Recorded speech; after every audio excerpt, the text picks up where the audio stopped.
இது ஒரு as usual Thursday routine தாங்க. நேற்று ராத்திரியே கொஞ்சம் ரெட் லோபியா பீன்ஸை நான் ஊற போட்டு வச்சுருந்தேன்.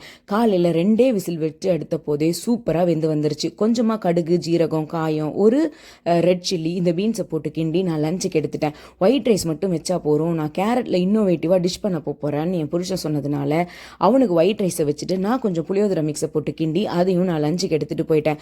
லஞ்ச் டைம் போல் கால் பண்ணி கேட்டேன், உன்னோட இன்னோவேட்டிவ் டிஷ் என்னாச்சு அப்படின்னு சொல்லிட்டு. எனக்கு ரொம்ப போர் அடிச்சுதா, அதனால நானும் புளியோதரை மிக்ஸை போட்டு சாப்பிட்டுட்டேன் அப்படின்னு அவன் சொன்னபோது எனக்கு நிஜமாலுமே ரொம்ப பாவமாக ஃபீல் ஆச்சுங்க.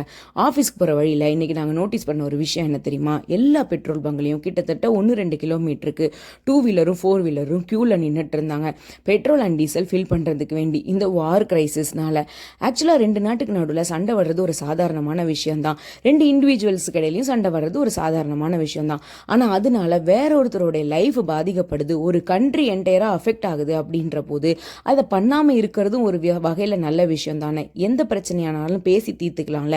நான் தான் பெரிய ஆள் சொல்லிட்டு ஒரு பவரை காணிச்சிட்டு வேற ஒருத்தவங்களை அழிக்கிறதுனால யாருக்கு என்ன பெருசாக லாபம் கிடைக்க போகுது?